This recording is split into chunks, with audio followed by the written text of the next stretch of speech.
বঙ্গবন্ধুর ছবি ঝুলতে হবে। এর মানে এই না আমার বঙ্গবন্ধুর প্রতি আমি প্রেম দেখাচ্ছি, আমি সংবিধান দেখাচ্ছি। আমার প্রেম তো আমার আলাদা, কিন্তু আমি সংবিধান দেখাচ্ছি। আমরা তো এই যতক্ষণ মধ্যে এটা বাতিল না হবে ততক্ষণ মধ্যে এই ছবি ঝুলতে হবে। জুলাই আন্দোলনের সময় থানায় হামলা এবং পুলিশ হত্যার বিচার হবে। পুলিশ হত্যার স্বীকারোক্তি দেওয়া হবিগঞ্জের মাহাদিও এবার আর রক্ষা পাবে না। বিচার হবে ধানমন্ডি 32-এ বঙ্গবন্ধু জাদুঘরে হামলাকারীদেরও। 1.5 বছরেও তদন্ত না হওয়ায় হতবাক সরকারের শীর্ষ মহলের কেউ। এসব ঘটনার মাত্র 5টিতে মামলা হয়েছে, আটক কিন্তু হয়নি কেউ। ধানমন্ডি 32 ভাঙচুর সহ আরও 4টি মামলায় ফেসে গেলেন ডক্টর ইউনূস। এদিকে সমন্বয়কদের বিরুদ্ধে কঠিন অ্যাকশনে নামছে স্বরাষ্ট্রমন্ত্রী। সাবেক উপদেষ্টা প্রধান উপদেষ্টা প্রফেসর ইউনূসের বিরুদ্ধে অন্তত 4টি মামলার ঘোষণা দেওয়া হয়েছে। ঢাকা বিশ্ববিদ্যালয়ের অধ্যাপক হাফিজুর রহমান কার্জন, যাকে অন্যায়ভাবে প্রফেসর ইউনূস গ্রেপ্তার করে জেল কাটিয়েছেন, তিনি স্পষ্ট করে বলেছেন প্রফেসর ইউনূসের বিরুদ্ধে রাষ্ট্রদ্রোহিতা, সংবিধান লঙ্ঘন, এই ব্যাপারে অন্তত 4টি মামলা হতে পারে এবং সেটা তিনি করবেন। এবং সেই মামলা যদি সত্যি হয় তাহলে রাষ্ট্রদ্রোহিতার অপরাধে ফেসে যাবেন প্রফেসর ইউনূস। রাষ্ট্রদ্রোহিতার সর্বোচ্চ শাস্তি মৃত্যুদণ্ড। জুলাই আন্দোলনে হত্যা করা হয় শত শত পুলিশ সদস্যকে। গত 1.5 বছরে জুলাই নিহত ব্যক্তিদের বিচার করতে আওয়ামী নেতাকর্মীদের গ্রেপ্তার করা হলেও বিচার হয়নি পুলিশ হত্যার। সরকারের পট পরিবর্তনে দাবি উঠেছে পুলিশ হত্যার বিচার করতে হবে। ভিডিওর কিছু অংশ প্রথমে দেখে নিশ্চয়ই বুঝতে পেরেছেন ভিডিওটি খুবই গুরুত্বপূর্ণ হতে যাচ্ছে। আসলে কি হতে যাচ্ছে সেটি দেখতে ভিডিওটির সাথেই থাকুন। যারা আজকে ক্ষমতায় গেছে তাদের চেয়ারম্যান সাহেব তো বলছেন যে ধানের শীষে যেভাবে আপনারা ভোট দিবেন একইভাবে গণভোটে হাতে আপনারা ভোট দিবেন। হ্যাঁ বলেছেন, এবং সে কারণেই জয়যুক্ত হয়েছে বলে আমি মনে করি। না হলে কি না জয়যুক্ত হতো? আমি তার ওখানে যাচ্ছি না তো, উনি তো যেহেতু ওনারা মেজরিটি ভোট পাইছেন সুতরাং ওনার কথায় সবাই ভোট দিছে। আপনি যখন এই গণভোট মেনে নিছেন আপনি এখান থেকে সরতে পারবেন, এটাও আইন, এটাও আইন। আপনি যখন মেনে নিবেন আর সরতে পারবেন না, এটাও আইন। এবং আপনি সেটা নির্বাচনের যে 2টা ওত নিতে হবে সেটা কিন্তু বলা হয়েছে। কোথায়? প্রেসিডেন্টের যে অর্ডারটা সেটার ভিতরে ওই আদেশের মধ্যে বলা আছে 2টা ওত নিতে হবে। ওই আইনটা স্টিল ইট ইজ ভ্যালিড। কিন্তু প্রেসিডেন্টের আদেশ যদি বৈধ না হয়, মানে বৈধতা না, আমি তর্কের খাতিরে বলছি, আপনি বাদ হইতে হবে তো, বাদ হইতে হবে না। যতক্ষণ আমি তর্কের খাতিরে বলছি, যতক্ষণ তো বাদ না হয় ততক্ষণ তো আপনাকে এটা মেনে নিতে হবে। বাদ দিবে কে? সংসদ। আচ্ছা, সংসদে যে আপনি যাবেন, আপনি কিভাবে গিয়ে বাদ দিবেন? যাবেন তো বটেই, যেহেতু আপনি পাশ করছেন, গিয়ে বাদ দিবেন কিভাবে? আমি সহজে আসি। বাদ দিবেন কিভাবে? 2/3 মেজরিটি নিয়ে। এই বইটার ভিতরে 142 অনুচ্ছেদে তাই বলা আছে। বলা আছে 2/3 একমত হলে পরে একমত হলে সংস্কার করতে পারবে বা সংশোধন করতে পারবে। হ্যাঁ, ঠিক আছে। আচ্ছা, এই 142 যদি মোতাবেক আপনি করতে যাবেন, কিন্তু এই 142টাকে আপনি কাজে লাগাবেন কি হিসাবে? তার আগে থাকে একটু ওতটা বলে নেই। ওত যে নিলেন আপনি, একটার বেশি 2টা নেওয়া যাবে না। তাহলে আপনি সংবিধান ফলো করতেছেন। ওকে, আমি সংবিধানই থাকবো, সংবিধান ফলো করতেছেন। তাহলে 142 মোতাবেক আপনারা আইসে সংসদে ইয়ে করবেন। এইবার আসেন, আমরা তো সংবিধান মানতে রাজি। আপনি যদি সংবিধানের একটা সিম্পল জায়গায় আসি, যেহেতু সংবিধান মানবেন, 4 ক একটা কথা বলি, সিম্পল। জাতির পিতা বঙ্গবন্ধু শেখ মুজিবুর রহমানের প্রতিকৃতি রাষ্ট্রপতি, প্রধানমন্ত্রী, স্পিকার ও প্রধান বিচারপতির কার্যালয় এবং সকল সরকারি ও আধা সরকারি অফিস, স্বায়ত্তশাসিত প্রতিষ্ঠান, সংবিধিবদ্ধ সরকারি কর্তৃপক্ষের প্রধান ও শাখা কার্যালয়, সরকারি ও বেসরকারি শিক্ষা প্রতিষ্ঠান, বিদেশে অবস্থিত বাংলাদেশের দূতাবাস ও মিশন সমূহের সংরক্ষণ, অফিশিয়াল দেয়ালে এটা ঝুলবে প্রধান কর্মকর্তার পিছনে। হ্যাঁ, তাহলে সংবিধান কি মানা হচ্ছে? আমরা তো দেখতে চাই। আপনি যদি সংবিধানেই থাকেন, সংবিধানের দোহাই কিন্তু শেখ হাসিনাও দিয়ে গেছে। কিন্তু এটা যখন বঙ্গভবন থেকে অপসারণ করা হলো, এই সংবিধানের যে রাষ্ট্রপতি তিনিও তো কোনো আপত্তি করেন না। দরকার নাই আমার, তিনিও আপত্তি। এখন আমি নির্বাচিত সরকারের কথা, যারা সংবিধানের ভিতরে থাকতেছেন সেই জন্য বলছি। 2 নম্বর আসেন, 142 2/3 দিয়ে আপনি সব বাদ করবেন। সেটা এটা কিন্তু প্রথম ভাগের কথা, 4 কতে।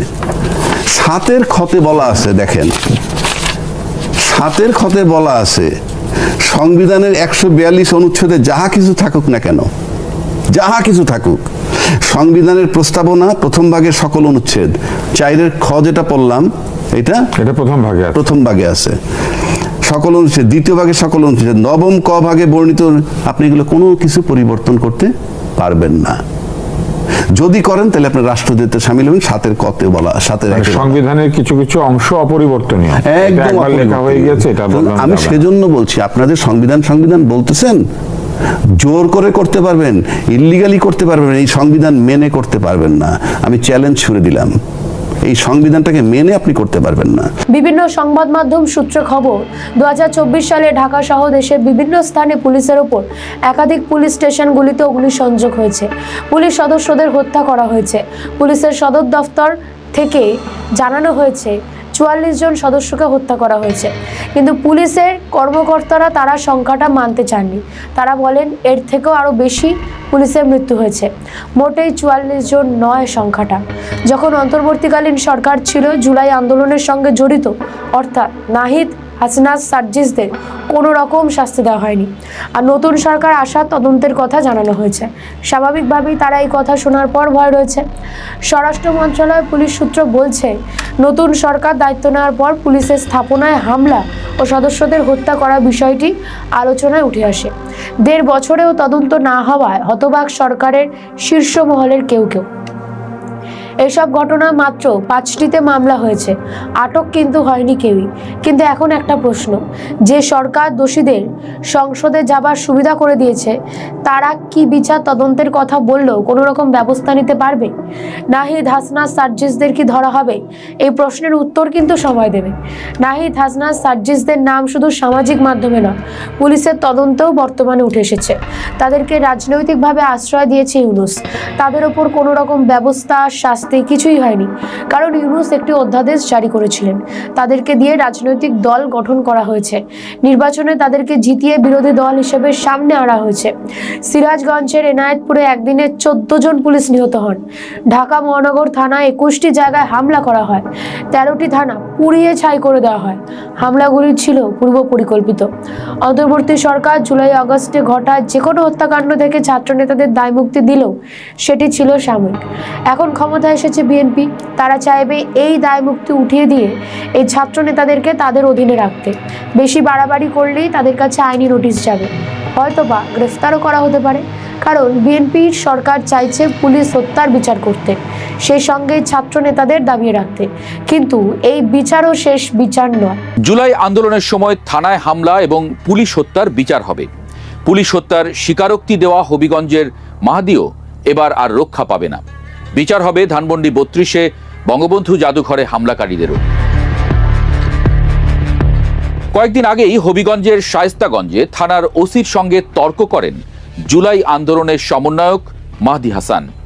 ভাইরাল হওয়া সেই ভিডিওতে মাহদি বলেন, হবিগঞ্জে আমরা আন্দোলন করেছি, আমরা বানিয়াচং থানা পুড়িয়ে দিয়েছি, আমরা এসআই সন্তোষকে জ্বালিয়ে দিয়েছিলাম। এই ঘটনার পর মাহদিকে গ্রেপ্তার করা হয়, কিন্তু আদালত থেকে জামিন পেয়ে যান মাহদি। জামিন পেয়েই ফিনল্যান্ডের ভিসা করাতে ভারতে যান। ভারতের ইমিগ্রেশন পুলিশ তাকে বাংলাদেশে ফেরত পাঠায়। দেশে ফিরে আসলেও এখনও নির্বিঘ্নে ঘুরে বেড়াচ্ছেন মাহদি। প্রকাশ্যে পুলিশ হত্যার স্বীকারোক্তি দিয়েও এভাবে স্বাধীনভাবে দেশ বিদেশে চলাফেরা করা বিরল ঘটনা। যেদিন আওয়ামী লীগ ক্ষমতায় আসবে সেদিন হবে আসল বিচার। পুলিশদের কুপিয়ে পিটিয়ে আগুনে পুড়িয়ে এবং সে মৃতদেহ ফ্রিজে ঝুলিয়ে রেখে যে নির্মমতার পরিচয় দিয়েছে, তার সঠিক বিচার করতে পারবে একমাত্র আওয়ামী লীগই। আর তাই এই ছাত্র নেতারাই চাইছে বাংলাদেশে যেন কোনো দিন আওয়ামী লীগ ফিরতে না পারে, কিন্তু বিএনপি চাইছে আওয়ামী লীগ ফিরে আসুক, কারণ আওয়ামী লীগ তাহলে বিরোধী দল হিসেবে তাদের সঙ্গে থাকবে। যারা সাধারণ ছাত্রদের ভুল বুঝে মাঠে নামিয়েছিল, মাদক খাইয়ে যাদের উগ্র করে তোলা হয়েছিল আন্দোলনকে রক্তক্ষয়ী এবং ত্বরান্বিত করতে, সেই আহত ছাত্ররা আজ তাদের ভুল বুঝতে পেরেছে। একটা অন্তর্বর্তী সরকার এলো, আবার চলেও গেল, কিন্তু সেই সব আহত এবং নিহত ছাত্ররা বিচার পেল না কেন? হাসনাত, সার্জিস, নাহিদরা তো কোটি কোটি টাকার মালিক হয়ে গেল এই 18 মাসে, কেউ কেউ আবার এমপিও হয়ে গেল, কিন্তু সেই আহত বা নিহত জুলাই যোদ্ধাদের কি হলো? তবে নাহিদ, হাসনাত, সার্জিসদের তাদের নিয়ে কোনো মাথা ব্যথা নেই। তাদের ভয় হলো সরকার বদলেছে, এবার যদি জুলাই যোদ্ধাদের জন্য যে দায়মুক্তি দিয়েছিল অন্তর্বর্তী সরকার সেটিকে বদলে যায়, তাহলে কি হবে জুলাই জঙ্গিদের? এখন দেখার দোষীরা তারা কিভাবে নিজেদের পিঠ বাঁচায়, কারণ 18 মাস তারা অনেক কিছু করেছে, অনেক ঘটনার সাক্ষী থেকেছে বাংলাদেশ, মানুষ অস্বস্তিতে পড়েছে, অনেকে দেশ ছেড়ে চলে গেছে, অনেক কাজ করেছে এই জুলাই জঙ্গিরা। এখন তারা সংসদে বসে আছেন, তাদের শাস্তির তাহলে কি হবে সেটাই এখন দেখার।